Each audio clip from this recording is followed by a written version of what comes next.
यति नरसिंहानंद तो सिर्फ एक चेहरा है। इनसे ये सब बातें कहलवाने वाले आरएसएस और बीजेपी के लोग हैं। नरेंद्र मोदी जी हैं, अमित शाह जी हैं, योगी जी हैं और मोहन भागवत जी हैं। यति नरसिंहानंद जी जैसे लोग बहुत ही डरपोक और दब्बू किस्म के होते हैं।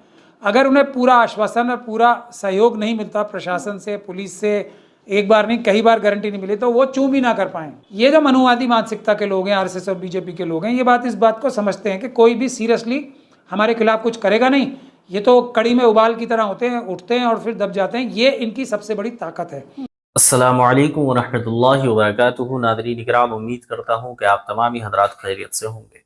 नादरीन, जैसे कि आप तमाम को मालूम है कि पिछले कुछ दिनों से हमारे मुल्क हिंदुस्तान के अंदर बहुत ही ज़्यादा एक चीज़ ने तरक्की कर ली है, और वो क्या चीज़ है? हमारे नबी करीम सल्लल्लाहु ताला अलैहि वसल्लम की शान में गुस्ताखी करना। जी हाँ, पिछले चंद सालों से ये देखा जा रहा है, कोई भी टीवी डिबेट के अंदर बैठकर हुजूर की शान में गुस्ताखी कर दिया करता है, कोई किसी भरे मंच से नबी करीम की शान में गुस्ताखियाँ कर दिया करता है। तरह तरह के जुमलों का इस्तेमाल किया जाता है जो कोई इंसान अपने जहन में लाना भी गवारा न करे। इस तरह के अल्फाजों का चुनाव हमारे नबी करीम सल्लल्लाहु अलैहि वसल्लम की शान में गुस्ताखी करने के लिए किया जाता है। तो इसी तरह से हाल फिलहाल में जो सबसे बड़ी गुस्ताखी की है वो स्वामी नरसिंहानंद जिसे कहा जाता है उसने की है। इसी को लेकर महमूद पराचा का क्या कहना है, आइए देखते हैं इस वीडियो के अंदर। मर्यादित टिप्पणी दी, उसके बाद जो बखेड़ा खड़ा हुआ, सारे मुस्लिम सामने आए, एफआईआर हुई, लेकिन यति नरसिंहानंद आज भी खुले घूम रहे हैं। लेकिन वहीं जब एक ट्वीट किया जाता है जुबैर के द्वारा, तो उनके ऊपर 5-5 धाराओं में एफआईआर दर्ज हो जाती है। तो इस तरीके से कानून चलेगा क्या हमारे देश में? ये आपके सवाल में ही आपका जवाब भी छुपा हुआ है। इसकी सबसे बड़ी वजह यह है कि यति नरसिंहानंद तो सिर्फ एक चेहरा है। इनसे ये सब बातें कहलवाने वाले आरएसएस और बीजेपी के लोग हैं। नरेंद्र मोदी जी हैं, अमित शाह जी हैं, योगी जी हैं और मोहन भागवत जी हैं। और ये यति नरसिंहानंद जी जैसे लोग बहुत ही डरपोक और दब्बू किस्म के होते हैं। अगर उन्हें पूरा आश्वासन और पूरा सहयोग नहीं मिलता प्रशासन से, पुलिस से, एक बार नहीं कई बार गारंटी नहीं मिली, तो वो चूं भी ना कर पाएँ। इसका एक बड़ा एग्जाम्पल हम पहले सेट कर चुके हैं। जो एक त्यागी बनने की चेष्टा कर रहे हैं, इनके बड़े मित्र थे, मैं उनका नाम नहीं लेता हूँ, वो भी बहुत इस प्रकार की इनसे भी ज़्यादा घटिया बातें करते थे। हमने सुप्रीम कोर्ट से जब उनकी बेल को अपोज किया तो ये कंडीशंस लगवाई कि वो एक शब्द नहीं बोलेंगे प्रेस में आज, तो आज वो आपको कहीं बोलते हुए नज़र नहीं आएंगे।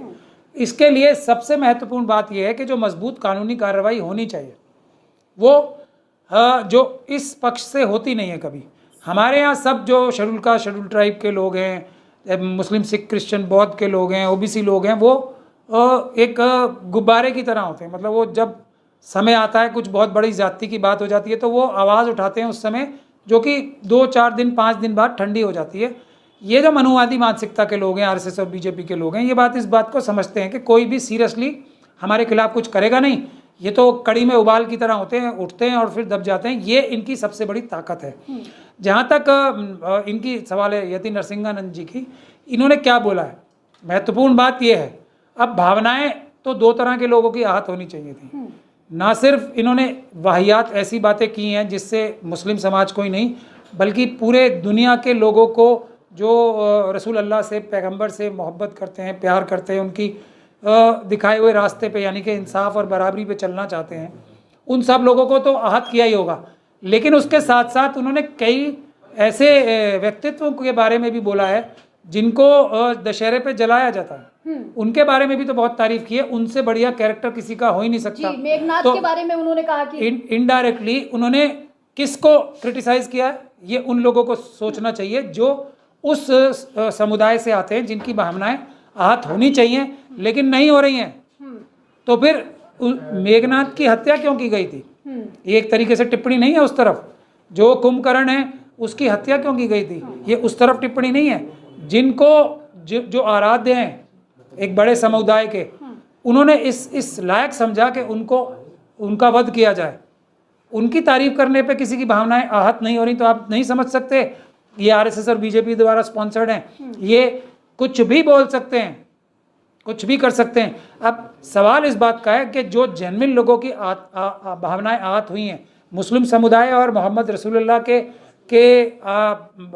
अलावा जो लोग हैं जिनकी भावनाएं जुड़ी हुई हैं ये दशहरे के साथ जो जो एफिजीज जलाई जाती हैं उनके बारे में उनकी कुछ भावनाएं, उनको सबको नकारा गया है, वो कोई कुछ भी रिस्पांस नहीं कर रहा है। मैं समझता हूँ उन लोगों को भी यति नरसिंहानंद के खिलाफ एफआईआर करानी चाहिए अगर वो अपनी भावनाओं के प्रति सच्चे हैं तो। एक वीडियो सामने आई थी, ट्विटर पे वायरल हो रही थी कि वो हिंदुओं के लिए भी जो आप शब्द बोल रहे थे, वो सबसे ज्यादा देखिए मनुवादी हैं। वो एक प्योर मनुवादी होने का उनका एक जो आइडियल होता है ना मनुवादी, वो है वो महिलाओं के खिलाफ सबसे ज्यादा अनाप शनाप बोलते हैं। तो ये उनके अंतरात्मा से निकलती है बात, क्योंकि मनुवादी मानसिकता को हम क्या समझते हैं, जो महिलाओं के खिलाफ, जो इंसान को इंसान के बराबर ना समझे, जो बल से छल से दूसरे लोगों का धन संपदा इज्जत सब कुछ छीन ले, हम उसको मनुवादी मानसिकता का व्यक्ति समझते हैं। तो एक आइडियल व्यक्ति ऐसे हैं जो मनुवादी मानसिकता को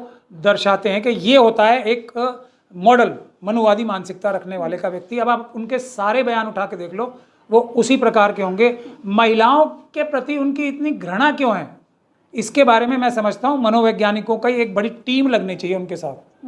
तो उनकी मनोवैज्ञानिक स्थिति जो है समझने के लिए एक बड़ी टीम चाहिए होगी कि वो महिलाओं से इतनी घृणा क्यों करते हैं। उनकी मदर भी तो एक महिला है, उनको उनकी सिस्टर्स भी होंगी, वो उनकी शिष्याएं भी होंगी, वो सब महिलाएं हैं ना। एक महिला देखिए, हालांकि गलत ही डिफेंड कर रही है, लेकिन सबसे ज़्यादा एक कोई त्यागी महिला है, वो डिफेंड कर रही है उन्हें, फिर भी इनके मन में महिलाओं के प्रति इतनी नफरत क्यों है, ये मुझे समझ में नहीं आता। सर सवाल तो अभी भी जो क्या त्यों ही खड़ा हुआ है कि जितना मुसलमान इकट्ठा हुआ, क्या मुसलमान इस देश में अपने आप को ठगा हुआ महसूस करा? मैं दोबारा से अपनी वीडियो में ये दोबारा सवाल दोहरा रही हूँ, क्या मुसलमान वाकई में डर चुका है, ये मान लिया जाए? नहीं, देखिए कोई भी schedule caste, schedule tribe, OBC, Muslim, Christian बहुत डर नहीं सकते, सब बहादुर लोग हैं, डर ही नहीं सकते। ये कोई मनुवादी मानसिकता के लोग थोड़ी हैं। एफआईआर होने के बाद भी खुले घूम रहे हैं। तो ये उनकी लीडरशिप जो है ना, वो आरएसएस के स्लीपर सेल हैं, उसमें आरएसएस के एजेंट्स हैं उसमें। ये है बुनियादी वजह। जब तक आरएसएस के, देखिए एक कॉन्सेप्ट है पूरी दुनिया में, जो ज़ायनिस्ट ताकतें हैं जो ना, ये जो सयोनी ताकतें हैं और जो मनुवादी ताकतें हैं, उनका एक कॉन्सेप्ट है, बहुत सालों से चल रहा है, हाई जैकिंग द ऑपोजिशन। मतलब ऑपोजिशन का अपनी अपहरण कर लो और उनकी जो लीडरशिप है ऑपोजिशन की, यानी कि विपक्ष की जो लीडरशिप है, उसका अपहरण कर लो। ये इन्होंने किया हुआ है।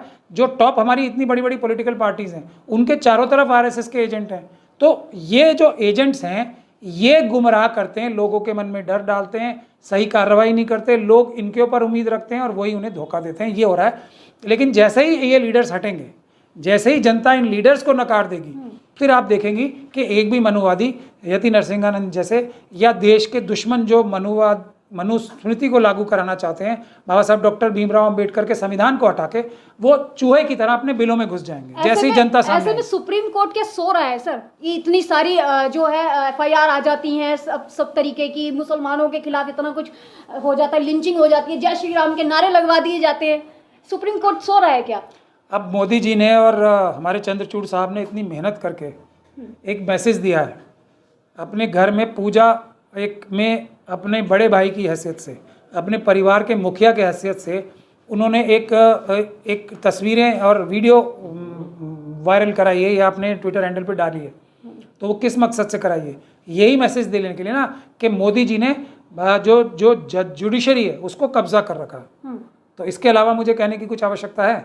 और आज तक उसके खिलाफ चंद्रचूड़ साहब ने कोई कार्रवाई नहीं की, बल्कि अब ये एक उन्होंने स्टेटमेंट दी है कि मुझे हिस्ट्री कैसे जज करेगी, ये नवंबर के बाद पूरी दुनिया बता देगी। मैं अभी बता देता हूँ आपको, एक ईमानदार चीफ जस्टिस के रूप में नहीं देख पाएंगे हम, कितनी भी चेष्टा कर लें।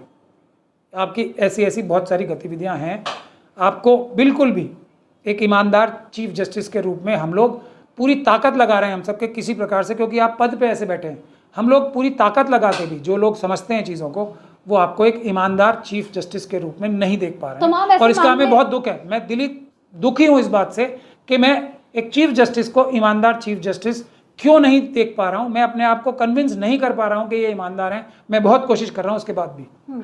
सर लेकिन सवाल अभी ये भी मैं पूछना चाहूँगी कि जुबैर जो ट्वीट करते हैं उन पे 5 धाराओं में एफआईआर हो जाती है। उत्तर प्रदेश की पुलिस जो है, और फिर वहाँ पे लोग जो है लिखने लगते हैं कि अब जो है मुसलमान टाइट होगा और डंडा बजेगा। इस तरीके की जो क्लिप कटुआ जैसा शब्द उनके लिए इस्तेमाल किया जाता है और धाराएं उन पर लग जाती हैं।